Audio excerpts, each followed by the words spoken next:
you are ready to move on from the Frenchman? It would have to be good. I mean, if it was just like someone I felt lukewarm about or like the connection wasn't there, no, I wouldn't probably care. It might be easier to move on if you didn't talk to him every day.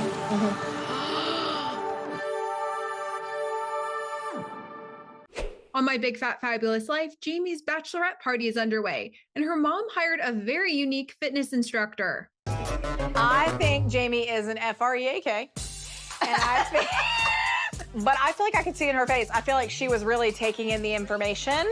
Yes. Oh, and work it, work it, work it. Yeah. Jamie's just a little reserved, and Jamie isn't one to do, what do you call it, like public, PDA? Yeah. She doesn't get sexual in public. No, absolutely not. Because I do. We know you would. Good job, ladies! Things got a little wild in class, but Whitney had a good time. Today was an amazing start to the Bachelorette weekend.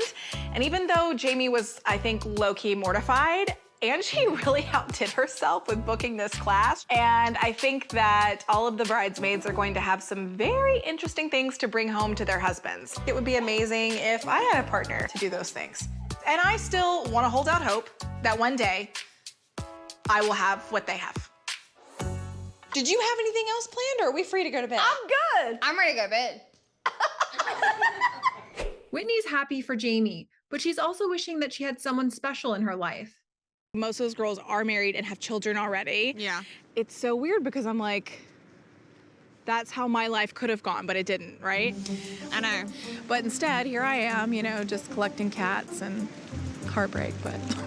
I was engaged when I was 22, I believe. And it's interesting to look back on and think, wow, I'm a different person and I was so young then and whatever, but I can't say that I'm like, happy I didn't get married. I mean, obviously it wasn't the right decision for that partnership, but I certainly wish I was married now. You know, I feel like getting married over 40 is kind of like, oh, good for her, you know? And the topic of kids came up again. You wouldn't believe on the dating apps, all these men like 55, and it's like, yes, I want kids. And I'm like, what, how old of a woman are you gonna marry? Like, yeah. I can't do that for anybody, you know?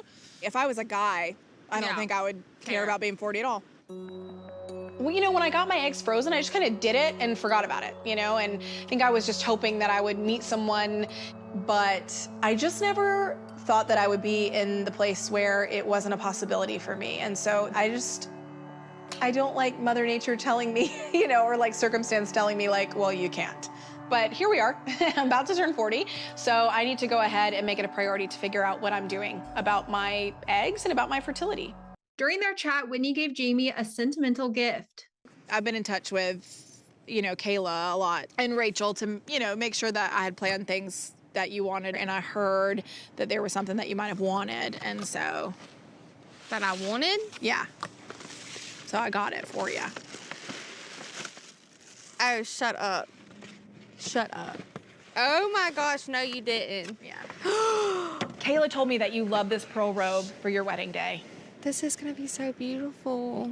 I don't even want to take it out. I'm so scared the pearls are gonna fall off.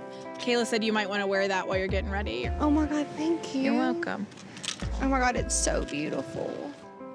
Jamie and her bridesmaids may be ahead of me in some areas of life, like in terms of having husbands and children. I do hope to find my husband and maybe have children, but everything I've done in the past clearly hasn't ended up in marriage.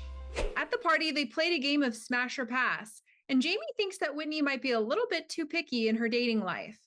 No pass! She's like, you can be broke, but you can't be. Tell me clearly how much money you don't have. Playing this Smash or Pass game, I have learned that Whitney is very picky. Pass, yeah. She is the most pickiest person I have ever met when it comes to a man, so we're gonna have to dial that back a little bit and figure something out.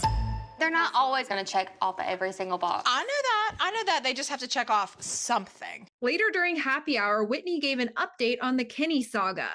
He texted me talking about some nonsense. It literally doesn't even make any sense. The last thing he said to me was, why are you so picky? And then he tried to call me. You need to be like, I'm picky. Right. I don't even want to text you and like, why are you calling me? He's always calling. Oh. Isn't that cute? Like, what does it mean? Like, he's turning it around on you. It's fine. You don't like fat girls. Fine, done. I don't like you. You know what I mean? Like, it's fine. The Kenny situation, it's been over. And I think he wants to know that everything is fine with us, but it's like, Kenny, there is no us. Like, it just doesn't matter. Like, you're not attracted to me. Great. And if he comes to the wedding, sure, it'll be cordial, unless he tries to kiss me again or pull out the flying squirrel. Whitney was asked what it would take for her to move on from her ex, who she admits that she still talks to on the regular. Even though the Frenchman and I are not getting married, and I know it would behoove me to probably cut off contact so that I could fully move on, it's just a lot easier said than done. I still talk to the Frenchman very regularly. Am I pathetic? Probably. But I'm hoping that I can work up to the point where I can just fully move on. I thought it was once you left France. That's what it was supposed to be, yeah, but. But it's not, and I don't think you can move. I don't think you're gonna move forward because you're not over Until him. he tells me he's with someone or I meet someone, I will probably for the rest of my life be thinking about him, but. At this point, I think you need to cut off all ties because it's hard to let go of somebody if you're still in contact with them. You gotta put yourself out there. Let's give someone else a chance. You gotta get out though. You gotta move. You got to be places to meet people. That's true. You can't stay at home. That's over true. with. That's true. Okay. Because you know I'd be in the bed. I know.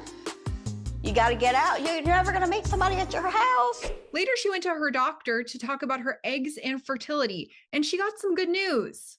When would you tell me, like, I can't use your eggs to help you get pregnant? At what age? A rough age cutoff is like 43. Okay, all right. Well, I'm coming up I'm on... not suggesting you wait till that right. age. Well, I don't want to. Yeah. I just have not found the... it's not something I want to do alone, and I've not yet found the partner. But I kind of, I guess, in my mind, maybe just culturally, we think 40 is it. So I'm coming up on my 40th birthday. Yeah. So I was feeling a little... I mean, that makes me feel a little hopeful. Maybe I've got 3 more years than I thought I had. Plus, you have your cryopreserved eggs. Already preserved, yeah. Yeah. Okay, well, I think I'm feeling encouraged. I might have 3 more years. She wants to get serious about her future and move on from her ex. I might still technically have about 3 years to have a baby, but I've spent so many years stuck in just this limbo dead-end thing with the Frenchman, and so I know that if I really want children, I have absolutely no more time to waste. Welcome to the club. Welcome to womanhood.